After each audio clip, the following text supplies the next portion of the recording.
everyone, welcome back to Speak Your Flow. I'm Michael, and today we're tackling something I think almost every English learner has felt at some point, even if they've never said it out loud. You watch a movie, you understand it. You read an article, no problem. Someone explains something to you in English, you get it instantly. But the second you open your mouth to respond, nothing comes out the way you want it to. It's slow, it's clunky, you stumble. And joining me to dig into exactly why this happens and what to actually do about it is Olivia. Olivia, welcome back. Thanks, Michael. And honestly, this is one of my favorite topics because it's the single most common complaint I hear from students. Not, I don't understand English. It's, I understand everything, but I can't speak fast enough. That gap is real, it's measurable, and it's incredibly frustrating for learners because it feels like it should be easy. If you understand it, shouldn't you be able to say it? Right, that's the intuition everyone has. So let's start there. Why doesn't it work that way? Why can comprehension be so far ahead of production? So the first thing to understand is that listening and speaking are not the same skill running in reverse. They feel related because they both involve language, but the cognitive demands are completely different. When you're listening, the language is coming to you. You don't have to generate anything. You just have to recognize patterns you've already seen before, match them to meaning, and you can even get away with understanding only 70 or 80% of the words and still follow the overall idea because context fills in the gaps. So listening is recognition. Exactly. It's recognition-based. Your brain is doing pattern matching against things you already have stored.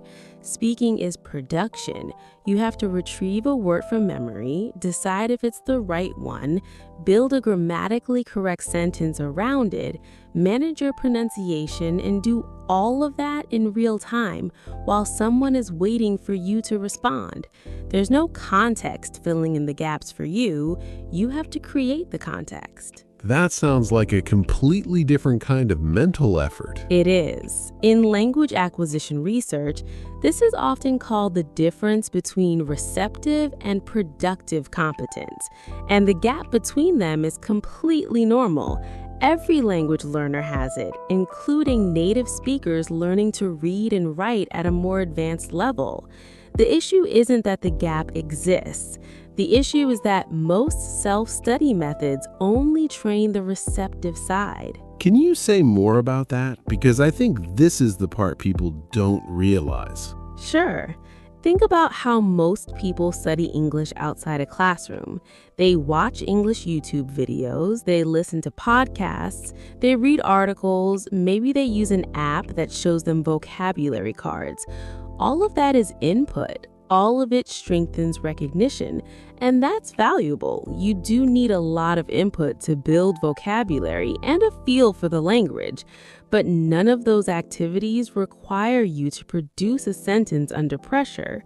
So you can spend 2 years consuming English for an hour a day and still freeze up in a real conversation because you've trained recognition speed, not retrieval speed. That's such an important distinction, recognition speed versus retrieval speed. It really is the core of this whole episode. Let me give you an analogy I use with my students a lot. Imagine you're trying to get fit and your training routine is watching other people lift weights. You watch hundreds of hours of people doing squats, deadlifts, perfect form. You understand exactly how it should look. Are you going to be strong? No, obviously not. Right, because watching builds your understanding of what good form looks like, but it doesn't build the muscle. The muscle is speaking, and the muscle only grows when you actually do the lift yourself, under some kind of resistance. I love that. Let's push on this a little because I want to get specific about what's actually happening in the brain when someone knows a word but can't retrieve it fast enough in a conversation. Okay, so there's a concept from cognitive psychology called the tip of the tongue phenomenon, and it's incredibly relevant here. You know the word exists, you might even know it starts with a certain letter, or you remember the context where you learned it, but you can't pull it out fast enough. In your native language, this almost never happens because those words are so deeply automatized. They've been retrieved thousands and thousands of times, so the retrieval pathway is basically instant.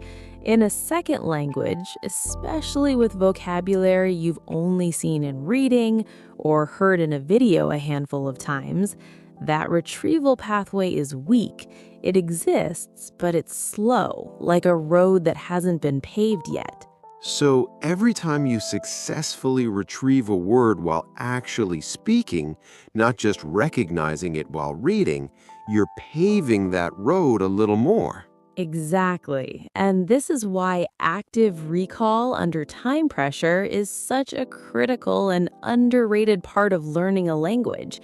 Passive exposure builds the foundation, but only active timed retrieval builds the speed. Let's talk about the emotional side too, because I don't think this is purely cognitive. There's also the fear factor. Absolutely. And honestly, for a lot of learners, this might be even more important than the cognitive mechanics. When you're speaking, especially with someone whose opinion matters to you, a boss, a native speaker, someone you want to impress, there's an added layer of pressure. Your brain has to do all that retrieval work I just described while simultaneously managing anxiety, self-monitoring, worrying about your accent, worrying about making a grammar mistake. And anxiety is well known to narrow your working memory capacity. So at the exact moment you need maximum mental bandwidth to retrieve words and build sentences, your nervousness is shrinking the amount of bandwidth available. That's brutal. It's like a double tax. It really is. I had a student, I won't use her real name, let's call her Daniela, who was a senior financial analyst, incredibly sharp, could read complex English reports with full comprehension, but in meetings, she described it as her mind going completely blank. And when we slowed down and analyzed what was happening, it wasn't that she lacked the vocabulary, she had the words. What she lacked was practice retrieving those words specifically under social pressure in real time. Her vocabulary was fine, her retrieval under pressure pathway was undertrained. So what did you do with her? We built what I call low-stakes pressure practice. The idea is you can't jump straight from silent reading to a high-stakes business meeting. You need a middle step. Situations that have some time pressure and require real production, but the stakes are low enough that the anxiety doesn't overwhelm the cognitive task. I'll walk through exactly what that looked like a bit later, because I think it's the most practical part of this whole conversation. Perfect. Let's get there. But before we do, I want to ask about a really common pattern I see, which is people doing more and more input, thinking that's the solution. They binge podcasts, they watch more series, thinking if I just understand more, eventually speaking will follow.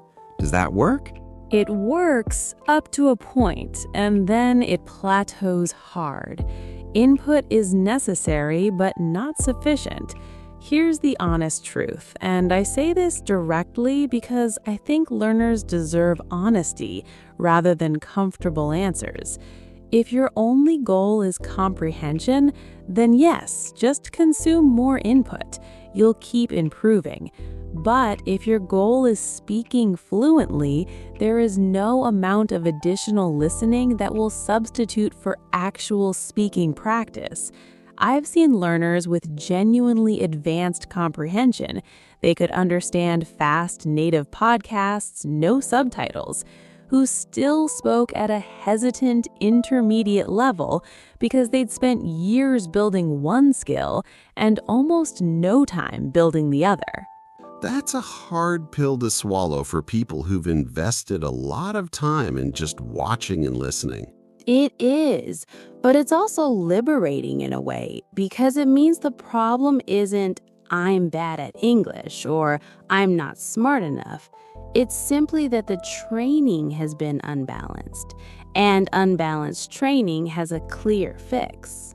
Let's get into the fix then. What actually closes this comprehension production gap?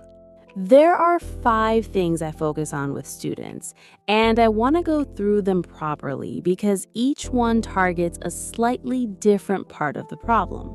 The first is what I call forced output. The second is shadowing. The third is chunk-based learning instead of word-based learning.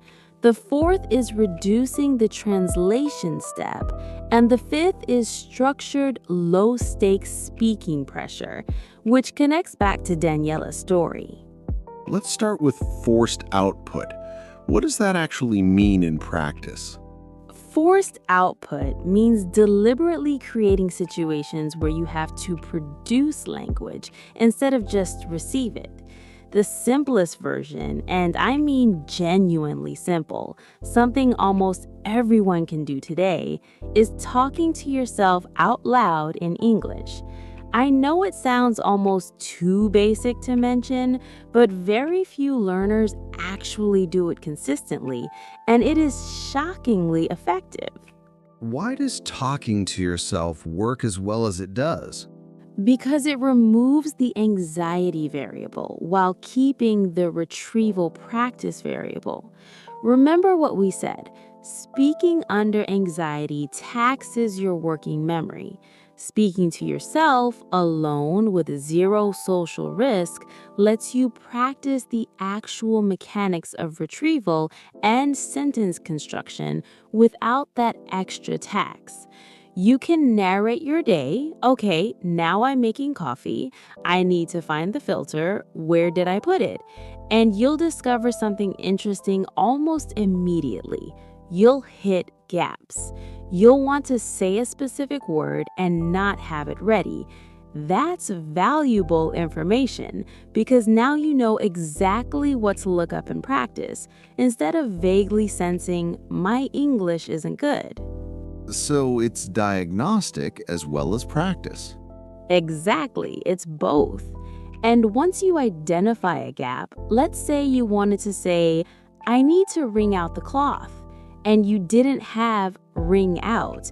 You look it up and then critically, you use it out loud 3 or 4 times in different sentences that same day. That repetition under production, not just recognition, is what builds the fast retrieval pathway. Let's move to shadowing, because I know that word gets used a lot, but maybe not always correctly.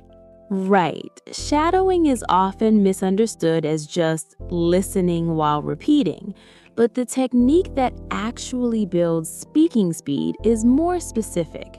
You take a short audio clip, 15 to 30 seconds is plenty, ideally something natural, like a podcast clip or a line from a show, and you listen to it once for comprehension.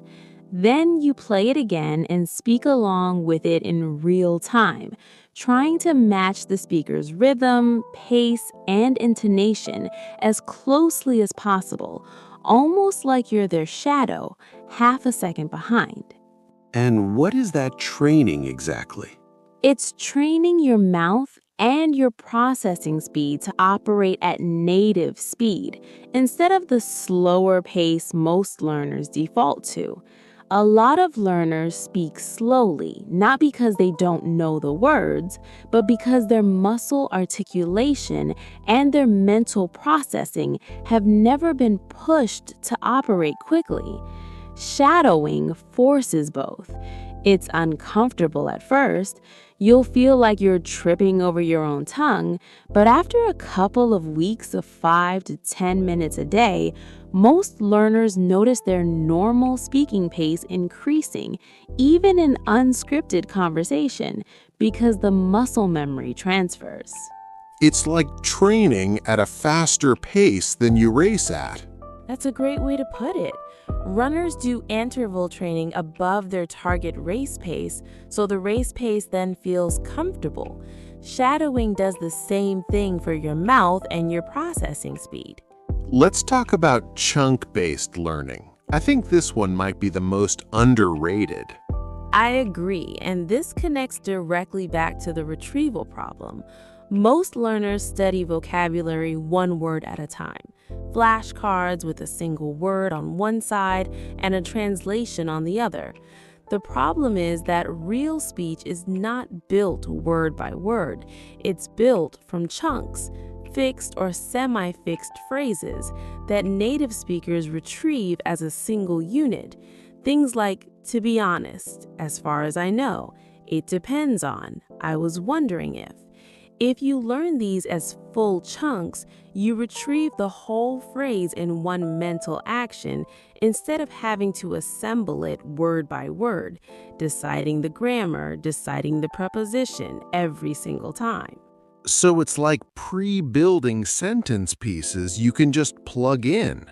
Precisely. And this dramatically increases speaking speed because grammar mistakes and hesitation very often happen at the joints between words, the prepositions, the linking words, the little grammar pieces that connect ideas. If you've memorized the whole chunk, I was wondering if, you don't have to construct that on the fly. You just deploy it and finish the sentence with whatever you actually want to ask. This is one of the most well-supported ideas in modern applied linguistics, that fluency is built more from a stock of ready-made chunks than from grammar rules applied word by word in real time. That actually reframes how I think about vocabulary study completely. It should, because most courses still teach vocabulary the old way, isolated words, with the assumption that grammar rules will glue them together fast enough in conversation. They don't, not at a speed that feels natural. I'd encourage anyone listening to start collecting useful chunks instead of isolated words. When you hear a sentence you like in a show or a podcast, don't just note the new word, note the whole phrase around it, and practice saying that whole phrase, not the word in isolation. Let's go to the fourth point, reducing the translation step. This is something I think almost every learner does, often without realizing it. It's extremely common, and it's a major source of slowness. What happens is the learner thinks of an idea, forms it in their native language internally, then mentally translates that sentence into English before speaking it. That's an entire extra cognitive step, and it's slow, and it also frequently produces awkward sentences because grammar structures don't map cleanly between languages. So how do you train someone out of that habit? You can't just tell someone stop translating because the habit runs subconsciously. What actually works is building direct association between concepts and English, bypassing the native language. A simple, very practical exercise. Take an object near you right now, and instead of naming it in your native language first, force yourself to look at it and immediately think the English word. Do this with simple scenes too. Look out a window and narrate what you see directly in English without composing it in your native language first. It feels artificial initially, but it builds what's sometimes called direct mapping between an idea and its English expression. Over time, with enough repetition, that becomes your default pathway, especially for everyday topics. Does this happen automatically with high enough exposure, or does someone need to consciously practice it? Both contribute, but conscious practice accelerates it enormously. Total immersion alone, with zero deliberate practice, can take years to build that direct pathway. Deliberate exercises like the one I just described can build it for common everyday topics in a matter of weeks because you're directly training the specific pathway you want, rather than waiting for enough incidental exposure to slowly build it on its own. Let's go to the fifth point, which connects to Daniela's story: structured, low-stakes speaking pressure. Right. This is about bridging the gap between silent practice and real high-stakes conversation. The mistake I see a lot is learners going from talking to themselves or doing exercises alone straight into a stressful real-world situation, a job interview, an important meeting, a conversation with someone they're nervous around. That's too big a jump. You need an intermediate stage that has real time pressure and real social interaction, but where the stakes are deliberately low. What does that intermediate stage actually look like for someone listening right now? A few concrete options. One is language exchange conversations with a stranger online, where you genuinely have nothing to lose because you'll likely never see this person again, and they're not judging your career or your competence, they're just there to practice too. Another is recording yourself answering a question on a timer. Say you give yourself 60 seconds to answer, "Describe your weekend." Out loud, recorded, no stopping, no editing. The timer creates real pressure, similar to a live conversation, but there's no other person there to judge you, which lowers the anxiety enough that you can still access your working memory. And then what? Do you review the recording? Yes, and this step matters. You listen back and you're not looking for perfection, you're looking for 2 or 3 specific things. Where did you hesitate? And what were you trying to say at that exact moment? That tells you exactly which chunk or word to add to your practice list. This single habit, timed recording plus honest review, closes the comprehension production gap faster than almost anything else I've seen because it directly simulates the conditions of real speech: time pressure, real production, and a feedback loop, all without the highest stakes anxiety of a live audience. With Daniela, how long before she noticed a real difference? About 6 weeks of consistent daily practice, 15 minutes a day, that's it, but every day. Combining timed recordings with shadowing a couple of business podcast clips. She told me the first real proof for her was in a meeting where she needed to disagree with a colleague's proposal. Normally, she said she would have stayed quiet because she didn't trust herself to phrase the disagreement quickly enough. That time, the phrase came out. She had actually practiced "I see your point, but I'd push back on" as a full chunk during her shadowing sessions that same week. It came out automatically with no construction delay because she'd already paved that retrieval pathway. That's such a good example of all 5 pieces working together: chunk learning, shadowing for low-stakes pressure practice. It really does compound. None of these 5 techniques are magic on their own.